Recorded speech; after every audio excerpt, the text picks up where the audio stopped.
সহিংসতায় নিহতদের স্মরণে দেশব্যাপী পালিত হচ্ছে শোক। নির্বাহী আদেশে কালই নিষিদ্ধ হচ্ছে জামায়াত শিবির, আইনমন্ত্রী। প্রবাসী আয় আশা কমেছে, গেল সপ্তাহে এসেছে মাত্র 13,80,00,000 $। এরপর আরও জানিয়ে দিচ্ছি, ফেসবুক সর্বসাধারণের জন্য প্রবেশ নিষেধ। এতক্ষণ শুনছিলেন সংবাদ শিরোনাম, এবার বিস্তারিত। তার আগে বন্ধুরা, আপনারা কে কোন জেলা থেকে দেখছেন অবশ্যই কমেন্ট করে জানাবেন। দেশি বিদেশি নিত্য নতুন সংবাদ পেতে অবশ্যই আমাদের চ্যানেলটি সাবস্ক্রাইব করবেন। ধন্যবাদ। এখন থাকছে বিস্তারিত। চলমান কোঠা সংস্কারের আন্দোলনে সহিংসতায় নিহতদের স্মরণে আজ মঙ্গলবার সারা দেশে রাষ্ট্রীয় শোক পালিত হচ্ছে। এ উপলক্ষে জনগণকে কালো ব্যাজ ধারণ করার আহ্বান জানিয়েছেন সরকার। সেই সঙ্গে মসজিদ, মন্দির, গির্জা সব ধরনের উপাসনালয়ে নিহতদের জন্য বিশেষ প্রার্থনার আয়োজন করা হবে। সোমবার সন্ধ্যায় মন্ত্রী পরিষদ বিভাগ থেকে এ সংক্রান্ত এক বিজ্ঞপ্তিপণ জারি করা হয়। সোমবার প্রধানমন্ত্রীর কার্যালয়ে অনুষ্ঠিত মন্ত্রিসভায় নিয়মিত বৈঠক এর শেষে সিদ্ধান্ত নেওয়া হয়। এতে সভাপতিত্ব করেন প্রধানমন্ত্রী শেখ হাসিনা। আন্দোলনরত শিক্ষার্থীদের সহিংসতায় ভয়াবহতা বোঝাতে মন্ত্রিসভায় সদস্যদের নির্দেশ দিয়েছেন প্রধানমন্ত্রী। সাম্প্রতিক কোঠা আন্দোলন নিয়ে মন্ত্রিসভায় বৈঠকে এই নির্দেশ দেন তিনি। প্রধানমন্ত্রী বলেছেন, আন্দোলনের সুযোগ নিয়ে বিএনপি জামায়াত লোকজন সহিংসতা করেছে। এটা ছাত্রদের, মন্ত্রী, প্রতিমন্ত্রী এবং সরকারের সবাইকে বুঝতে হবে। তারা লাশ ফেলে সরকার হটাতে চায়। সাধারণ শিক্ষার্থীরা যেন এটি অনুধাবন করে। এছাড়া কোঠা আন্দোলন ঘিরে সৃষ্ট সাম্প্রতিক সহিংসতা, সরকারি স্থাপনা ভাঙচুর, অগ্নিসংযোগ সহ নাশকতার ঘটনায় সংশ্লিষ্ট মন্ত্রণালয়ের সচিবের কাছে ক্ষয়ক্ষতির হিসাব চেয়েছেন শেখ হাসিনা। পরে সচিবালয়ের মন্ত্রিসভায় বৈঠকে বিশেষ প্রেস ব্রিফিং করেন মন্ত্রিপরিষদ সচিব মোহাম্মদ মাহবুবুল হোসেন। তিনি বলেন, কোঠা সংস্কার আন্দোলন নিয়ে যে পরিস্থিতি সৃষ্টি হয়েছে সেটা নিয়ে স্বরাষ্ট্রমন্ত্রীর পক্ষ থেকে একটি প্রতিবেদন উপস্থাপন করা হয়। এখানে অন্যান্য মন্ত্রীরাও তাদের পক্ষ থেকে বিস্তারিত তথ্য উপস্থাপন করেন। যেসব তথ্য পর্যালোচনা করে মন্ত্রিসভায় একটি শোক প্রস্তাব গ্রহণ করেছেন। একই সঙ্গে মঙ্গলবার দেশব্যাপী শোক পালন করা হবে। আগামীকাল বুধবার 31 জুলাইয়ের মধ্যে নির্বাহী আদেশ জামায়াত শিবিরকে নিষিদ্ধ করা হবে বলে জানিয়েছেন আইন, বিচার ও সংসদ বিষয়ক মন্ত্রী আনিসুল হক। মঙ্গলবার সচিবালয়ে সাংবাদিকদের সঙ্গে আলাপকালে এসব তথ্য জানান আইনমন্ত্রী। কোনো প্রক্রিয়ায় জামায়াত শিবিরকে নিষিদ্ধ করা হবে জানতে চাইলে আইনমন্ত্রী বলেন, আওয়ামী লীগের সাধারণ সম্পাদক এবং সড়ক পরিবহন ও সেতুমন্ত্রী ওবায়দুল কাদের বক্তব্যের মধ্যে এসব প্রশ্নের জবাব রয়েছে। মাননীয় প্রধানমন্ত্রী আমাকে নির্দেশ দিয়েছেন, এটা ঠিক যে আগামীকালের মধ্যে এ ব্যবস্থা নেওয়া হবে। আমি কিছুক্ষণ পরে মাননীয় স্বরাষ্ট্রমন্ত্রীর সঙ্গে বসবো। সেখানে আমরা সিদ্ধান্ত নেব কোন আইনি প্রক্রিয়া হবে। সেটা যখন আমরা সিদ্ধান্ত নেব তখন বলবো। এর মানে কালকের মধ্যেই কি এই সিদ্ধান্ত হবে, এ বিষয়ে তিনি বললেন, ইনশাআল্লাহ। আন্দোলনে চলমান রয়েছে, এর মধ্যে জামায়াত শিবির নিষিদ্ধ করে পরবর্তী সময়ে সরকার আবার ঝামেলায় পড়বেন কিনা এ বিষয়ে আনিসুল হক বলেন, দেখেন, এই যে নৃশংসতা যেটি গত 16 জুলাই থেকে চালানো হয়েছে, কোঠা বিরোধী আন্দোলনের নামে যে সহিংসতা চালানো হয়েছে, যারা কোঠা বিরোধী আন্দোলন করেছে তারা কিন্তু জানিয়েছেন যে সহিংসতার সঙ্গে তাদের কোনো সম্পৃক্ত নেই। সেক্ষেত্রে আমাদের কাছে তথ্য উপত্য আছে, জামায়াত, বিএনপি ও ইসলাম ছাত্র শিবির ছাত্র দলের সঙ্গে জঙ্গলি তারাই এটা করেছে। আইনমন্ত্রী বলেন, এই দলটাকে যদি নিষিদ্ধ করা হয় তাহলে আইন শৃঙ্খলা এবং দেশের রাজনীতি আরও উন্নতি হবে। কোনো দলকে যদি নিষিদ্ধ করা হয় তখন সেটি নির্বাহী আদেশেই হয়, সেটি কোনো বিচার বিভাগীয় আদেশে হয় না বলে বললেন আনিসুল হক। এর আগে শিক্ষার্থীদের কোঠা আন্দোলনকে ঘিরে দেশব্যাপী নৈরাজ্য, অস্থিরতা সৃষ্টির অভিযোগে জামায়াত ইসলামী ও ছাত্র শিবির রাজনীতি নিষিদ্ধ করার পক্ষে একমত হয় আওয়ামী লীগ নেতৃত্বাধীন রাজনৈতিক জোট 16 দল।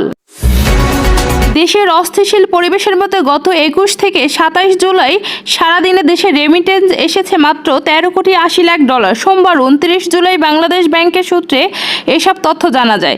কেন্দ্রীয় ব্যাংকের রেমিটেন্স সংক্রান্ত হালনাগাদ প্রতিবেদনের পাওয়া তথ্যে দেখা গেছে, চলিত মাসে প্রথম 3 সপ্তাহে 40-50 কোটি ডলার প্রবাসী আয় এসেছিল। এর মধ্যে 1 থেকে 20 জুলাই এসেছে 142 কোটি 93 লক্ষ ডলার। সেই হিসাবে 27 জুলাই পর্যন্ত দেশের প্রবাসীর আয় এসেছে 156 কোটি 74 লাখ ডলার। বাংলাদেশের ব্যাংকের অন্য একটি সূত্র জানিয়েছে 1 থেকে 28 জুলাই সময়ে প্রবাসী আয় এসেছে 165 কোটি 70 লাখ ডলার। চলিত সপ্তাহে প্রবাসীর আয় বাড়বে এমন আশা করছেন কেন্দ্রীয় ব্যাংক। এর আগে গত জুনে 254 কোটি ডলার আয় দেশে পাঠিয়েছেন প্রবাসীরা।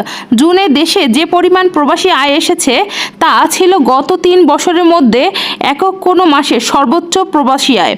এর আগে সর্বশেষ 2020 সালে জুলাইয়ের 259 কোটি ডলারের প্রবাসী আয় এসেছিল।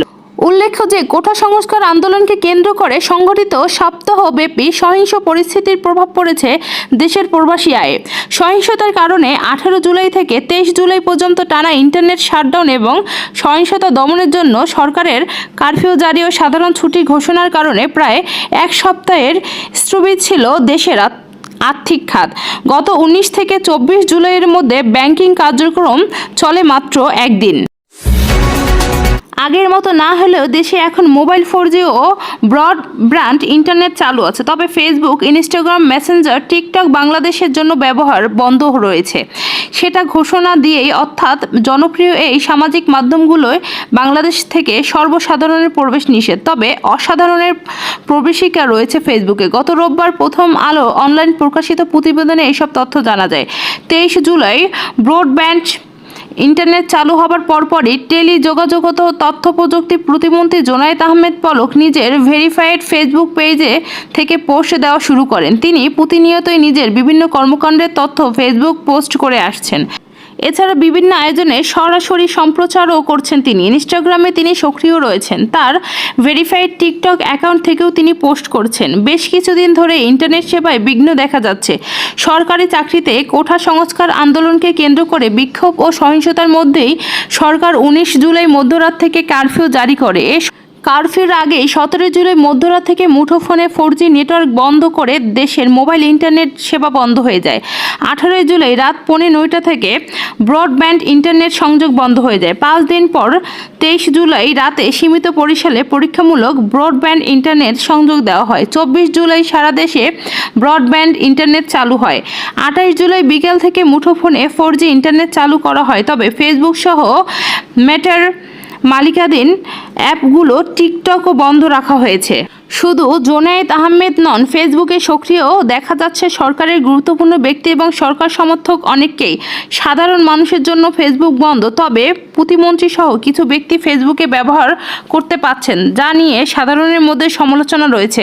এ বিষয়ে গত শনিবার রাতে জোনায়েদ আহমেদ পলক বলেন, গুজব প্রতিরোধে মানুষকে সঠিক তথ্য জানাতে তিনি সামাজিক যোগাযোগ মাধ্যমে সক্রিয় রয়েছেন। তিনি সহ সরকারের গুরুত্বপূর্ণ প্রতিষ্ঠানগুলো এভাবে সক্রিয় থাকতে পারেন বলে জানিয়েছেন প্রতিমন্ত্রী।